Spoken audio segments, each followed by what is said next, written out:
नमस्कार दोस्तों, उम्मीद है कि आप सब लोग अच्छे से होंगे और अपना पूरा ख्याल रख रहे होंगे।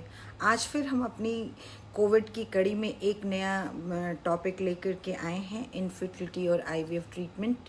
मैं डॉक्टर सीमा पांडे, आप एक आईवीएफ एंड इनफर्टिलिटी स्पेशलिस्ट, जैसा मैं आपको अक्सर बताती रहती हूँ, फ्रॉम आजमगढ़ अतरौलिया। और मैं आपसे आज बात करने वाली हूँ उन लोगों के बारे में जो लोग बहुत परेशान हैं अपने ट्रीटमेंट को लेकर के, कि जब कभी भी वो मुझे फ़ोन करते हैं या तो मैं उनसे कह देती हूँ कि अभी आप ट्रीटमेंट मत शुरू कीजिए या अभी घर पे रहिए, अभी थोड़े दिन रुक जाइए, तो वो ये समझ नहीं पा रहे हैं कि आखिर आगे कैसे होगा और क्या होगा। तो इसी के बारे में बहुत सारी भ्रांतियाँ हो रही हैं, रोज़ मेरे पास फ़ोन आ रहे हैं, तो मैंने सोचा कि आज हम लोग इसके बारे में बात की जाए।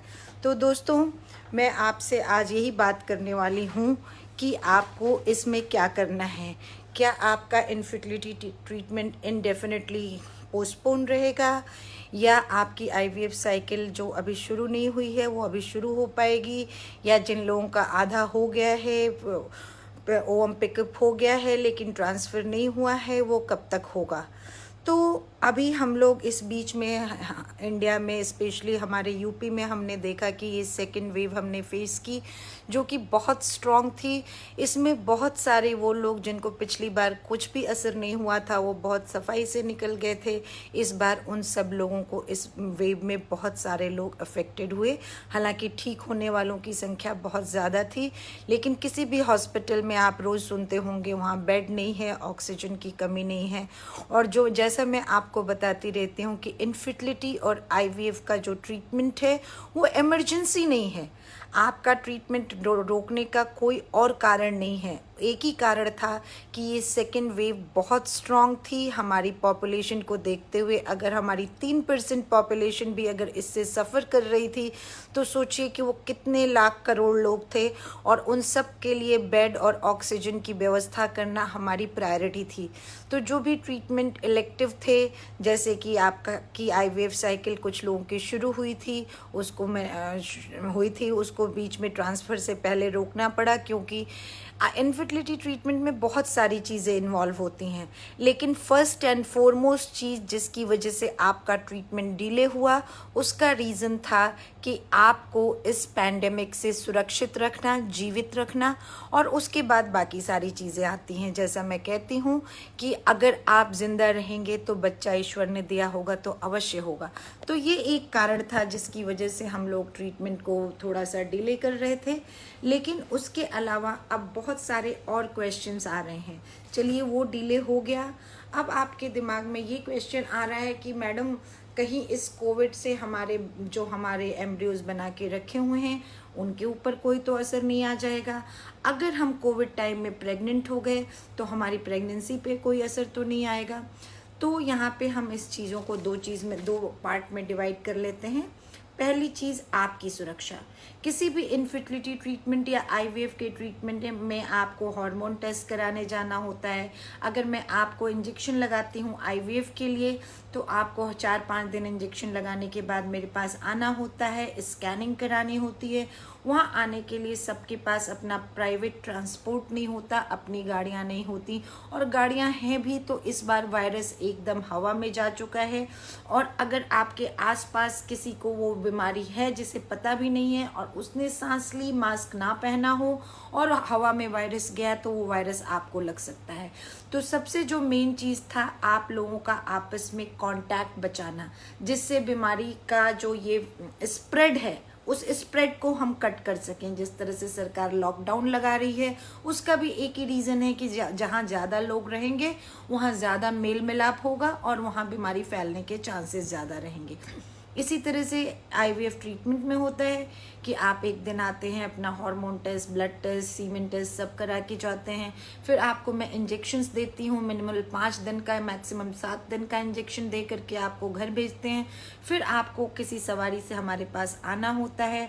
हमारे हॉस्पिटल में घुसते हुए और सारे मरीजों से आप टकराते हैं, सोनोलॉजिस्ट से टकराते हैं, हमारे स्टाफ कंपाउंडर से टकराते हैं, और ये सारी प्रक्रिया करा के जब अल्ट्रासाउंड करके आप जाते हैं, इनमें से हो सकता है कि कई व्यक्ति एसिम्प्टोमेटिक हों, जिनको ये बीमारी खुद ना हुई हो लेकिन उनके ऊपर भीषण रूप में ना फैली हो, लेकिन उनके अंदर वायरस हो और वो स्प्रेड कर रहे हो और आपको ये बीमारी लग जाए।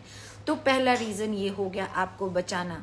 दूसरी चीज़, अगर आपका ओएम पिकअप हम करने जा रहे हैं और आपको मैंने 10 दिन इंजेक्शन लगाया और अचानक जिस दिन आपको मैं ट्रिगर दे रही हूँ या जिस दिन मैं oocyte पिकअप करने जा रही हूँ, आपके अंडे निकालने जा रही हूँ, उस दिन अचानक से आपको फीवर शुरू हो गया, आपको कोविड का इन्फेक्शन लग गया, तो सोचिए कि उस वक्त क्या हालत होगी। तो हमको वो ट्रीटमेंट वहीं पे रोकना पड़ेगा। पहले आपकी सुरक्षा देखनी पड़ेगी, आपको कोविड से ठीक करना पड़ेगा, क्योंकि जो हमारी ICMR की गाइडलाइन है वो कहती है कि अगर किसी भी स्टेज ऑफ ट्रीटमेंट में पेशेंट को कोविड पॉजिटिव आ जाता है तो ट्रीटमेंट को हमको वहीं पे अबेंडन करना है, बंद कर देना है, और उसके बाद जब तक वो फिर से नॉर्मल ना हो जाए, उसका RT-PCR कोविड के लिए नेगेटिव ना हो जाए, तब तक हम ट्रीटमेंट दोबारा शुरू नहीं कर सकते हैं। तो अगर आपको 8 या 9 दिन इंजेक्शन लगा और उसके बाद ट्रीटमेंट मैंने बंद किया तो कितना नुकसान होगा आप खुद सोचिए। इसी तरह से एम्ब्रियो ट्रांसफ़र का है कि एम्ब्रियो ट्रांसफ़र के लिए हम 7 से 10 दिन की आपको दवाएं देते हैं, उसके बाद बार बार मुझे आपको हर 2-3 दिन पे अल्ट्रासाउंड पे देखना पड़ता है। उस ड्यूरेशन में अगर आपको कोविड हो गया, और इस वेव में ऐसा ही हो रहा था, 80% से ज़्यादा लोग मेरी क्लिनिक में जो आ रहे थे वो पॉजिटिव हो जा रहे थे, किसी को हल्का हो रहा था, भगवान की दया से किसी को कुछ सीरियस नहीं हुआ, लेकिन जो इन्फेक्टिविटी थी, जो इन्फेक्शन की रेट थी वो बहुत ज़्यादा हाई थी। तो ये एक कारण है आपकी इनफर्टिलिटी और IVF के ट्रीटमेंट को पोस्टपोन करने का। इसका मतलब ये नहीं है कि कोविड के टाइम में आपका हम ट्रीटमेंट नहीं करेंगे, लेकिन ये ट्रीटमेंट जो है इस सेकेंड वेव के जाने का हम थोड़ा सा वेट कर रहे थे। वेव का मतलब होता है कि कोई भी बीमारी जब उसकी पैंडेमिक चलती है तो वो पैंडेमिक जब अचानक से वेव्स में बढ़ती है, वायरस की सक्रियता अचानक से बढ़ जाती है और उस सक्रिय टाइम में वो बहुत तेजी से लोगों को इन्फेक्ट करता है, बहुत ज़्यादा, और वो एक ग्राफ की तरह, एक कर्व की तरह जाता है। वो कर्व जितना तेजी से ऊपर जाता है उतना ही तेजी से नीचे आता है। तो ये वेव अक्सर 1 महीना, 2 महीना, 3 महीना चलती है। तो ऐसे में इस टाइम का यूटिलाइजेशन करने के लिए मैंने आप लोग को बोला, थैंकफुली इंडिया में वैक्सीन्स आ गई हैं। वैक्सीन के स्लॉट्स हर लोगों के लिए अब 18 to 45 के लिए भी खुल गए हैं। तो जिन लोगों को भी मैंने अभी ट्रीटमेंट बंद किया हुआ है या किसी डॉक्टर ने इनफर्टिलिटी और IVF का ट्रीटमेंट बंद किया है, तो उनको इस समय का यूटिलाइजेशन करना चाहिए अपने को वैक्सीनेट कराने में। अब प्रश्न आता है कि मैडम हमको तो बच्चा चाहिए, हम बच्चा प्लान कर रहे हैं, हम IVF कर रहे हैं, ऐसे में अगर हमने टीका लगवा लिया तो वो नुकसान तो नहीं करेगा? तो मैं आपको बताना चाहती हूँ कि आप हैं तो बच्चा है। पहली बात कि ये बीमारी अभी सिर्फ 1.5 साल पुरानी है, इसके बारे में हम लोग बहुत कुछ तो नहीं जानते हैं, लेकिन एक चीज़ अभी तक हमें समझ में आ गई है कि जो भी टीके बने हैं दुनिया में, इंक्लूडिंग जो हमारा इंडिया का कोविशील्ड, कोवैक्सीन है, ये सारे टीके बिल्कुल सेफ है। ये किसी भी तरह से आपको इनफर्टिलिटी या निसंतानता नहीं करते हैं। अगर आपकी प्रेगनेंसी प्लानिंग चल रही है और आपने टीका लगाया, अगले महीने आप प्रेग्नेंट हो गए, तो मोस्ट लाइकली आपके बच्चे पे और आपके ऊपर इसका कोई असर नहीं आना है। इसके उल्टा, अगर आपने वैक्सीन नहीं लगाया, आप प्रेग्नेंट हो गए, और जैसे कि गवर्नमेंट ऑफ इंडिया में अभी भी ये क्लियर कट वो नहीं दिया है, वैक्सीनेशन अगर हो भी सकता है प्रेग्नेंट महिला का तो 6 महीने के बाद ही हो सकता है प्रेगनेंसी के, और मैं वैसे भी राय नहीं देती फर्स्ट 3 मंथ्स में लगाने के लिए किसी भी तरह का वैक्सीनेशन। उसका रीज़न ये है कि बहुत सारी चीज़ें हम जानते नहीं हैं अभी इस बीमारी और वैक्सीन के बारे में, और दूसरी की एक छोटी सी स्टडी आई थी जिसमें ये कहा जा रहा था कि अगर फर्स्ट ट्राइमेस्टर, पहले 3 महीने प्रेगनेंसी में आपको फीवर होता है, चाहे वो कोविड की वजह से हो रहा हो, चाहे आपको वैक्सीन लगाने की वजह से हो रहा है, जिन लोगों को पहले 3 महीने की प्रेगनेंसी में फीवर होता है उनके बच्चों में न्यूरल ट्यूब डिफेक्ट होने के चांसेस ज़्यादा होते हैं। न्यूरल ट्यूब डिफेक्ट होता है बच्चे की स्पाइनल कॉर्ड में और ब्रेन के इस हिस्से में, इस लाइन पे, तो वो बड़ा सा फोड़ा की तरह से किसी को दिखता है, किसी को यहाँ पे दिखता है। लेकिन वो लोग जो कंटिन्यूसली फॉलिक एसिड 400 माइक्रोग्राम का सेवन कर रहे हैं, दूसरी स्टडी आई, उसमें पाया गया कि उन लोगों में ये फीवर से ये न्यूरल ट्यूब डिफेक्ट होने का खतरा बढ़ता नहीं है। तो ये एक बहुत इंपॉर्टेंट पॉइंट मेरे समझ में आया कि आप में से जो लोग भी प्रेगनेंसी प्लान कर रहे हैं, किसी वजह से उसमें डिले हो रहा है, तब तक आप अपना फॉलिक एसिड की टैबलेट लेते रहिए और वैक्सीनेशन करा लीजिए। क्यों? क्योंकि प्रेगनेंसी अपने आप में एक रिस्क फैक्टर है कोविड होने के लिए। क्योंकि मैं आपको हर अपने पिछले 3-4 लेक्चर से ये बताती आ रही हूँ कि प्रेगनेंसी इम्यूनो कॉम्प्रोमाइज स्टेट होती है, जिसमें आपकी बॉडी अपना इम्यून स्टेटस कम करती है, जिससे कि वो बच्चे को अपने अंदर पाल सके। और इसका फायदा ये कोविड वायरस भी उठा रहा है। तो अगर आप वैक्सीनेटेड रहेंगे तो आपको प्रेगनेंसी की में रिस्क फैक्टर की तरह से आपका प्रेगनेंसी नहीं रहेगा। अगर आपको गलती से कोविड हो भी गया तो आपके सीरियस होने के चांसेस कम रहेंगे। तो इसलिए वैक्सीन हर तरफ से फायदा ही फायदा कर रही है। और जो भी वैक्सीन्स अमेरिका और बाकी जगहों पे लगाई जा रही हैं, उनमें से कई के बारे में स्टडीज भी आई हैं, थोड़ी थोड़ी सी छोटी छोटी, और उनमें ये कहा जा रहा है कि वो पूर्णतः सेफ हैं, किसी तरह का कोई भी साइड इफेक्ट नहीं है। हालांकि ये वक्त बताएगा अगले 5 सालों में, लेकिन हमें ये चीज़ समझना पड़ेगा कि ये पैंडेमिक अभी रहने वाला है। अभी कितने दिन चलेगा, कितनी वेव्स आएंगी, हमें पता नहीं है। तो हमारा जो सहारा है वो ये वैक्सीन है, सोशल डिस्टेंसिंग है और मास्क लगाना है। तो आपको ये करना है। तो आपकी फर्टिलिटी का ट्रीटमेंट जो है वो इनडेफिनेट टाइम के लिए पोस्टपोन नहीं हुआ है, उसको सिर्फ पोस्टपोन किया गया है जब तक ये वेव बहुत स्ट्रांग है। एक बार वेव गड़बड़ कम हो जाएगी, आप वैक्सीनेट हो जाएंगे, ज़्यादा से ज़्यादा लोग को वैक्सीन मिल जाएगी, ये सारी ट्रीटमेंट फिर से शुरू हो जाएंगे। और तीसरी चीज़, फिर कुछ लोग जिनका आईवीएफ के लिए जाने वाले हैं, उनका ट्रीटमेंट बिल्कुल शुरू हो रहा था, लेकिन ऐसा हुआ कि इसी बीच में ये सेकंड वेव बहुत स्ट्रांगली आ गई तो रुक गया। तो उनका कहना है कि भाई अब हम अभी तो कोविड गया नहीं, अब हम अगले महीने कराएंगे। तो इसका असर हमारी प्रेगनेंसी पे कैसे पड़ेगा? तो आपके आईवीएफ ट्रीटमेंट पे और कोई असर नहीं पड़ने वाला है, सिवाय इसके कि ये जो एक्सपोजर की कहानी मैंने आपको बताई कि आप इतने लोगों से मिल रहे हैं इस बीच में आने जाने में, उसका असर हो सकता है। और दूसरा, किसी भी तरह अगर आपको कोविड हो गया तो हमको पोस्टपोन करना पड़ सकता है। तो उसका बेस्ट इलाज है कि आप वैक्सीन लगाएं।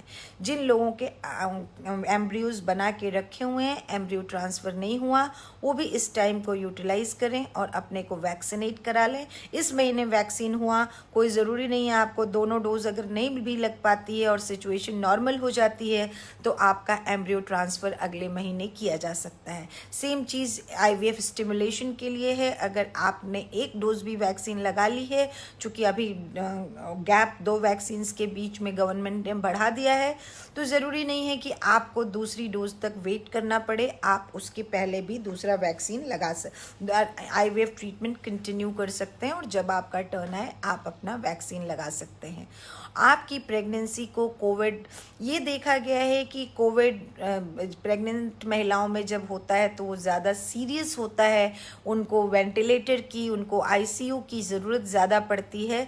लेकिन अभी तक जितनी स्टडीज़ आई हैं, कहीं भी कोविड की वजह से बच्चे में किसी तरह की कोई कॉन्जेनाइटल एबनॉर्मेलिटीज़, शारीरिक विकलांगता या मानसिक विकलांगता नहीं देखी गई है। इसके ऑपोजिट जो लोग इनफर्टिलिटी का ट्रीटमेंट करा रहे हैं, स्पेशली आईवीएफ की तैयारी करके बैठे हुए हैं या आधा ट्रीटमेंट हो गया है, वो अपने उनका पैसे के खर्च के साथ साथ उनका जो मेंटल ट्रोमा और मेंटल स्ट्रेस हो रहा है वो भी ट्रिमेंडस है। मैं उसको समझ सकती हूँ। तो कोशिश करनी है कि उस स्ट्रेस से बच के रहना है। रोज़ हर वक्त कोविड की न्यूज़ ना सुने, किसको क्या हो गया, कहाँ कौन ख़त्म हो गया। थोड़ा मीडिया पे कम ध्यान दें, माइंडफुलनेस सीखें, मेडिटेशन करें, अपनी टैबलेट्स को खाते रहें। अगर कभी आपको बहुत घबराहट होती है तो अपने डॉक्टर, अपनी नर्स या जो भी आपका फ्रेंड हो, कोई भी हो या कोई काउंसलर हो, उससे मिलें, बात करें ऑनलाइन। कोशिश करें कि अपने डॉक्टर से ज़्यादा ऑनलाइन कंसल्टेशन करने की कोशिश करें। जब बहुत ज़्यादा ज़रूरत हो तभी डॉक्टर के पास जाएं। तो ये प्रश्न का उत्तर मैंने दे दिया कि आप इवन इफ़ आप इनफर्टिलिटी का ट्रीटमेंट कर रहे हैं, आईवीएफ के लिए जा रहे हैं, तभी भी आप वैक्सीन लगा सकते हैं। वैक्सीन लगाने के बाद आपके ट्रीटमेंट पे किसी तरह का नेगेटिव इफ़ेक्ट नहीं आएगा। हस्बैंड, बल्कि बाकी देशों में तो ये गाइडलाइन आ गई है कि मतलब जो भी ट्रीटमेंट ले रहा है दोनों पार्टनर का वैक्सीन लगना चाहिए। और आईसीएमआर की गाइडलाइन के हिसाब से जब कोई कपल मेरे पास इनफर्टिलिटी ट्रीटमेंट या आईवीएफ के लिए आएगा तो मुझे ट्राइश पे एक जगह बनानी होगी जहाँ पे मुझे उससे वो सारे प्रश्न पूछने पड़ेंगे।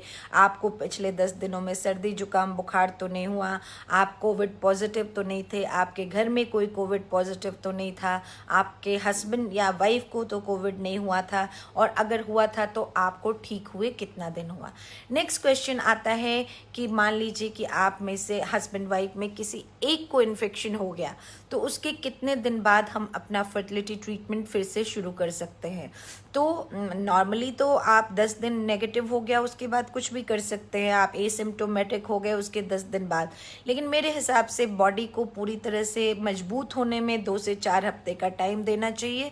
तो वो मंथ आपको छोड़ देना चाहिए इनफर्टिलिटी ट्रीटमेंट दोबारा से शुरू करने के लिए। उसके बाद अपने डॉक्टर से सलाह लेनी चाहिए और फिर आगे का ट्रीटमेंट करना चाहिए। अब इनमें से कुछ लोग ऐसे हैं जिनको मैं कहती हूँ कि 2 महीने आप रुक जाइए, अपना वैक्सीन की दोनों डोज कंप्लीट होने दीजिए। वो कपल्स होते हैं जिनकी शादी के 5 साल के अंदर हैं, जिनकी उम्र कम है, जिनकी पत्नी की प्रजनन क्षमता अच्छी है और पतियों में किसी तरह की कोई प्रॉब्लम नहीं है। लेकिन एक ग्रुप ऐसा है जिनमें आईवीएफ इसलिए करा जा रहा है क्योंकि उनकी प्रजनन क्षमता बहुत कम हो गई है, वो 10-15 साल से ट्राई कर रहे हैं, सब कुछ हो चुका है, लेकिन अब उनके पास आईवीएफ के अलावा कोई विकल्प नहीं बचा है।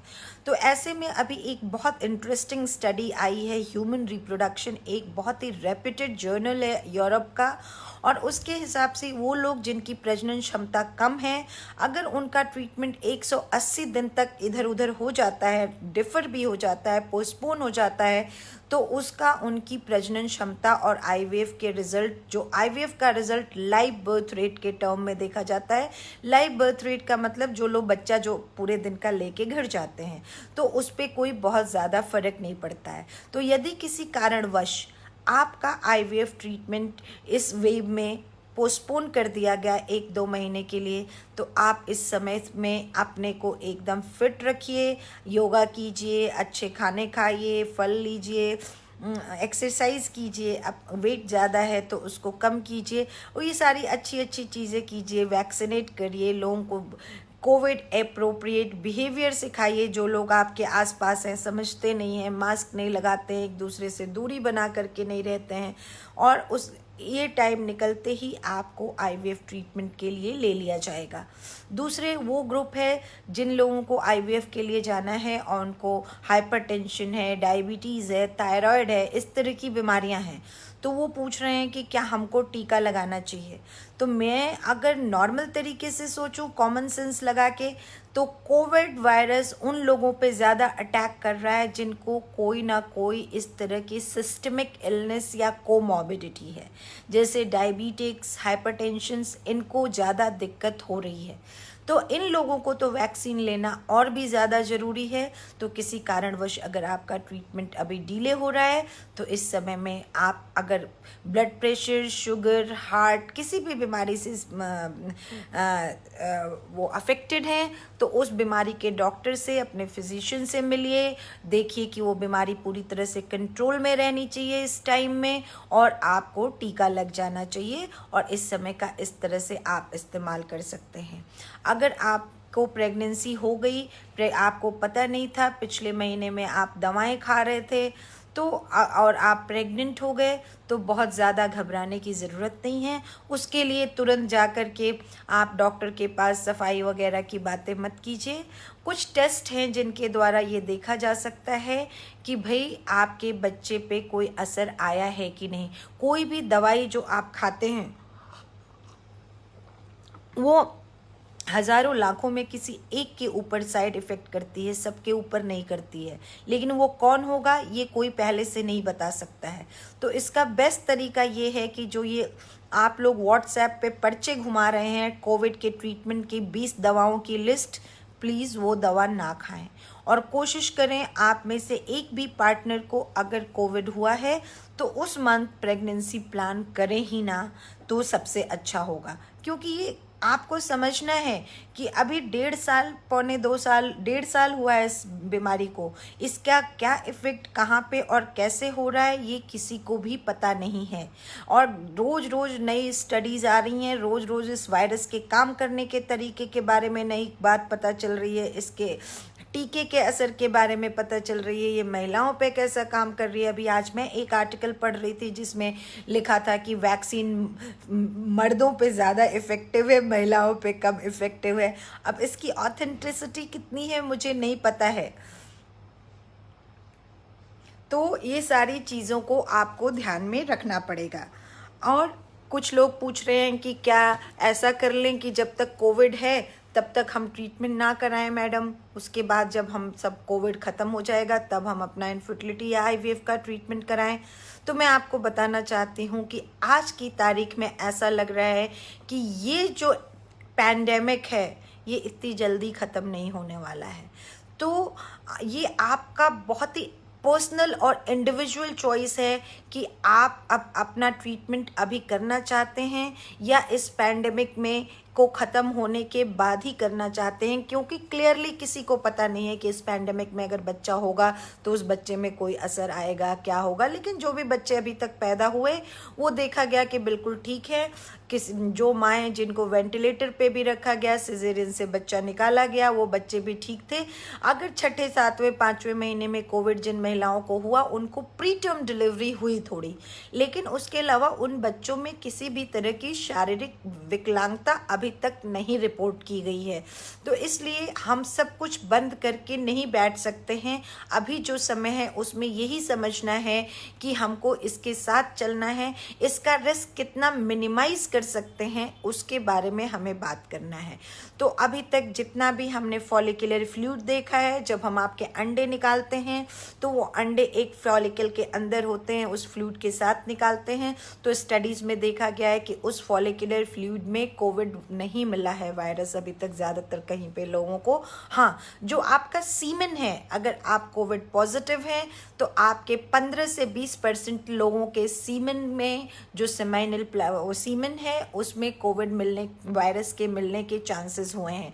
तो इसलिए आप अगर सीमेन टेस्ट कराने वाले हैं, आपको कोविड हो रखा है, तो नेगेटिव होने के बाद कम से कम 2 हफ्ता वेट कर लीजिए, उसके बाद ही जाइए अपना टेस्ट कराने के लिए। अगर आपके अल्ट्रासाउंड की डेट है और आपको लगता है कि आपको फीवर आ रहा है, सर्दी जुकाम है और आपका आईवीएफ या इनफर्टिलिटी ट्रीटमेंट चालू है, तो आप ये बात अपने डॉक्टर से शेयर कीजिए। आपका डॉक्टर आपको सही और उचित मार्गदर्शन करेगा। तो ट्रीटमेंट को पोस्टपोन नहीं करना है। जैसे जो लोग को जो भी इमरजेंसी चीज़ें हैं वो सब कुछ हो रही हैं। हाँ, जिस वक्त मुझे लगा कि इस वक्त ज़िंदगी ज़्यादा इम्पॉर्टेंट है फर्टिलिटी ट्रीटमेंट से, वो ये अप्रैल मई का महीना था। अगर जून तक चीज़ें काफ़ी कुछ जैसे डिक्लाइनिंग ट्रेंड वायरस का दिख रहा है, अगर ऐसा रहा तो जून से हम लोग कोशिश करेंगे कि रूटीन रेगुलरली सेलेक्टिव लोगों का ट्रीटमेंट हम लोग चालू कर दें। लेकिन उसमें जब तक आप लोग का सहयोग नहीं होगा तब तक ये 3rd वेव आ जाएगी और फिर हम लोग परेशान हो जाएंगे। तो आप जब भी क्लिनिक में आएँ डिस्टेंस मेंटेन करके रहें, डबल मास्क पहने, एक बार में एक लोग से ज़्यादा ना आए। हर विजिट पे हर आदमी को मिलने की ज़रूरत नहीं है। मैं अक्सर पति पत्नी को एक साथ बुला के बात करती हूँ, लेकिन अगर आप सिर्फ फॉलिकुलर मॉनिटरिंग के लिए आए हैं और आपको फॉलिकुलर मॉनिटरिंग हो गई, तो अगर हर विजिट पे आप मुझसे नहीं मिलेंगे तो भी काम चलेगा। मैं जब वो रिज़ल्ट कंप्लीट हो जाएगा तो आपको वीडियो कंसल्टेशन पे बता सकती हूँ, आपको अपने सामने बुला करके बिठा के बता सकती हूँ, कैसे भी बता सकती हूँ। लेकिन हमको एक दूसरे से एक्सपोजर कम करना है। मेरे स्टाफ में अगर कोई दिन भर इतने लोगों से मिल रहा है, मान लीजिए उसमें से किसी को वायरस लगा हो तो आपको मिल सकता है। इन सारी बातों को समझना पड़ेगा और ट्रीटमेंट को पोस्टपोन करने का डिसीजन, जैसे मैंने कहा, आपका बिल्कुल पर्सनल है। लेकिन अगर आपकी उम्र 40 या उससे ऊपर हो रही है, आपको आईवीएफ की ज़रूरत है, तो आपको उस ट्रीटमेंट को बहुत ज़्यादा डिले नहीं किया जा सकता है। अगर आपकी उम्र 30 साल से नीचे है, अगर आपकी शादी के 2-3 साल हुए हैं, तो आप चाहे तो 3 महीने और 6 महीने के बीच में आप अपना ट्रीटमेंट जो है पोस्टपोन कर सकते हैं। आप 6 महीना साल भर देख सकते हैं। हो सकता है आपको नेचुरली प्रेगनेंसी हो जाए, और नहीं होती है तो क्या पता, मुझे नहीं मालूम कि 6 महीना 1 साल में अगर ये वायरस का पैंडेमिक ख़त्म हो गया तो इससे अच्छी कोई बात ही नहीं हो सकती है। कि लोग ये भी पूछ रहे हैं कि अगर इस पैंडेमिक के टाइम में मैं IVF करती हूँ तो मेरे अंडे और एम्ब्रियो की क्वालिटी पे कोई असर पड़ेगा? तो इसके बारे में किसी भी तरह की कोई स्टडी अवेलेबल नहीं है। जो भी स्टडी अवेलेबल है, जैसा मैंने बताया, फॉलिकुलर फ्लूइड में या कहीं भी उस वायरस का कोई निशान अभी तक पाया नहीं गया है। और ये वायरस जो है, अभी कुछ दिनों पहले मैं पढ़ रही थी तो मुझे पता चला था कि ट्रांसप्लेसेंटली क्रॉस कर रहा है, मदर से बच्चे को जा रहा है। तो ऐसे में आपको जो है अपने को टीका लगा के रख के सेफ रहने की ज़रूरत है, जिससे जो आपको IVF ट्रीटमेंट शुरू हो, आपको बच्चा रुक जाए, तो आपका प्रेगनेंसी अच्छे से चले, आपके बच्चे को ये इन्फेक्शन आपसे ना मिले। तो वैक्सीनेशन हर तरह से फ़ायदेमंद ही है, और हस्बैंड वाइफ दोनों को वैक्सीनेट होना है। और अगर आपको कोई और भी इलनेसेस हैं, उनमें वैक्सीनेशन कॉन्ट्राइंडिकेटेड बिल्कुल नहीं है। अपने फिजिशियन से सलाह लेकर के उस वैक्सीन को लगाइए।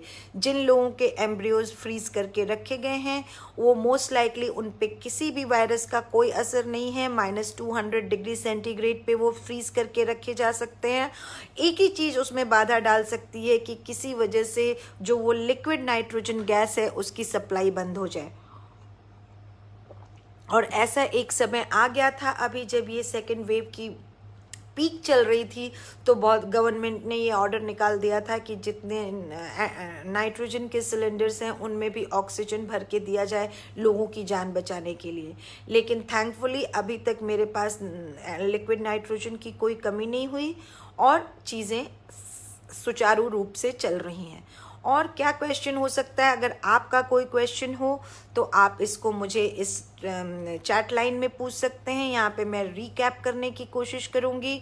इनफर्टिलिटी और IVF ट्रीटमेंट पैंडेमिक में बैन नहीं है, सिर्फ वो लेस इमरजेंसी की सिचुएशन है। तो जब कभी भी आपके देश में हेल्थ केयर की सुविधाओं की कमी होती है तो सारी नॉन इमरजेंसी सुविधाओं को बंद करके वो सारा मैन फोर्स, वो सारी चीज़ों को उस बीमारी को ठीक करने में लगाया जाता है। ऐसा ही IVF और इनफर्टिलिटी के ट्रीटमेंट के साथ हुआ है। लेकिन अगर किसी को आज अपेंडिक्स रप्चर हो गया, किसी के ट्यूब में बच्चा फंस के रप्चर हो गया, तो उसका ट्रीटमेंट कोई भी नहीं रोकेगा। इनफर्टिलिटी के ट्रीटमेंट में आपको बार बार अस्पताल में आकर के तरह तरह की जांचें करानी पड़ती हैं।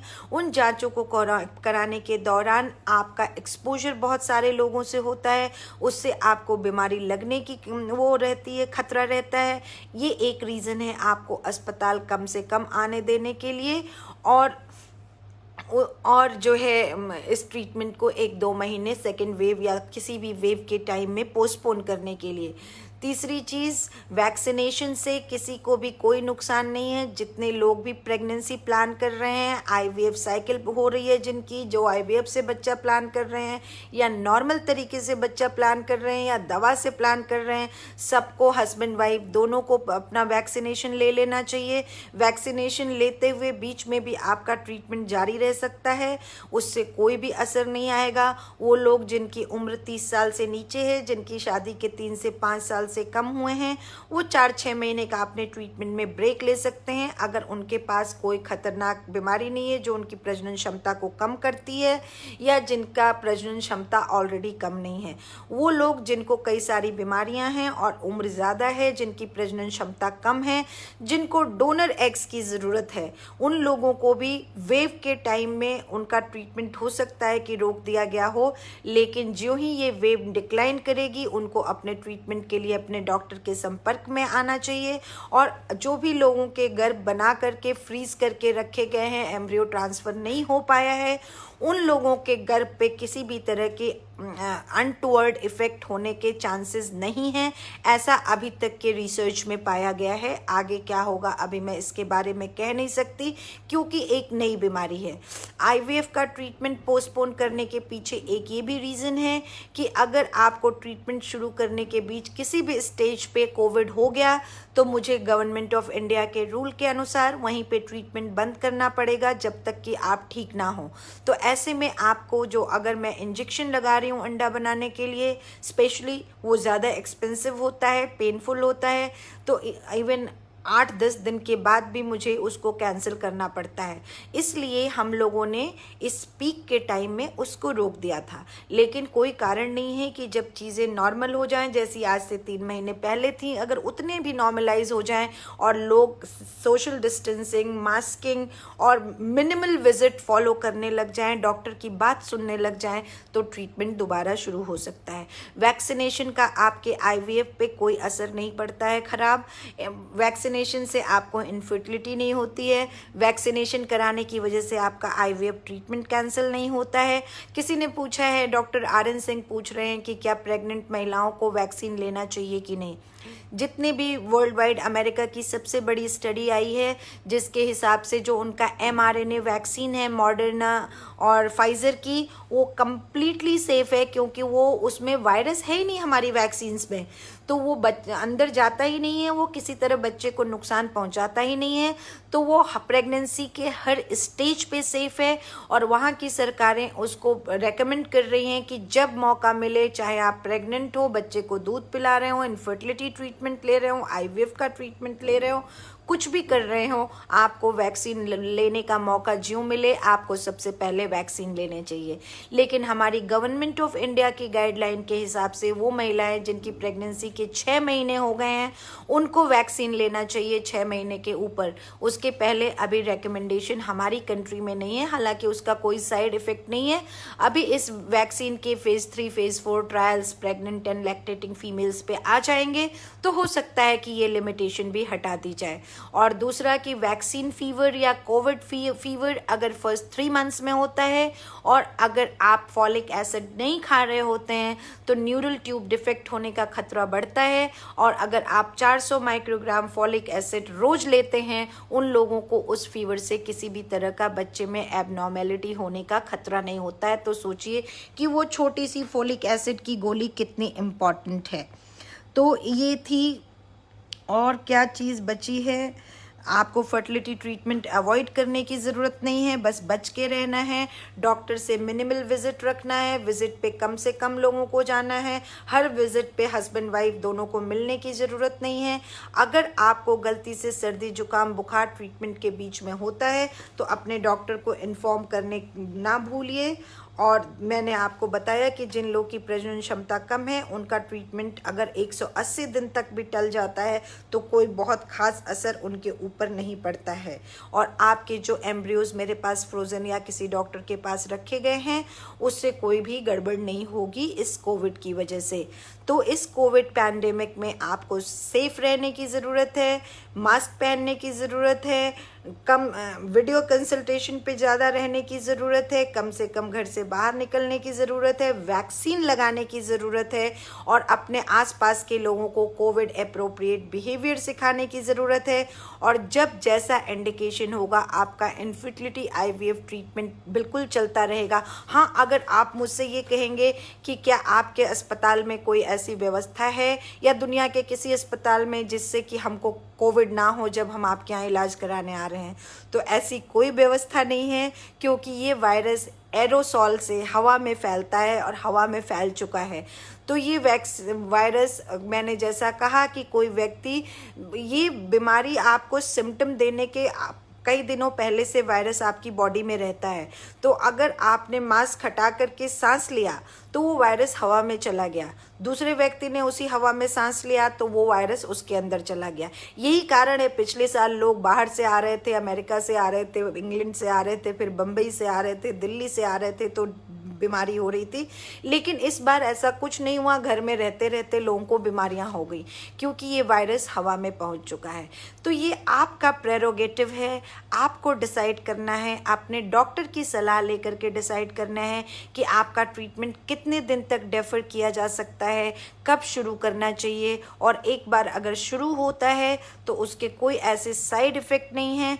बस अगर Covid in middle of treatment हो जाता है तो हमको वो साइकिल अबेंडन करनी पड़ती है। आज के लिए इतना ही। उम्मीद है कि जो कुछ भी मैंने बताया इनफर्टिलिटी और आईवीएफ के ट्रीटमेंट और कोविड और वैक्सीन के बारे में, वो आपकी समझ में आई होगी, उससे आपकी कुछ समस्याएं दूर हुई होंगी। और अगर आपको ये टॉक में कुछ भी अच्छा लगा तो इसे अपने दोस्तों, मित्रों और उन लोगों के साथ जो ये प्रॉब्लम्स फेस कर रहे हैं उनसे शेयर करना मत भूलिएगा। और अगर आप चाहते हैं कि कोई पर्टिकुलर टॉपिक में आपके अगले बार कभी भी बात करूं तो आप इस चैट लाइन में लिख करके छोड़ सकते हैं। कोई भी प्रश्न जिसका जवाब मैं नहीं दे पाई वो भी आप इस चैट लाइन में लिख के छोड़ सकते हैं, जिससे मैं कोशिश करूंगी कि मैं उसको जवाब दे सकूं पर्सनली और या अपनी अगली टॉक में कंप्लीट कर सकूं। आज के लिए इतना ही। Take very good care of yourself, get vaccinated, be safe, keep wearing mask.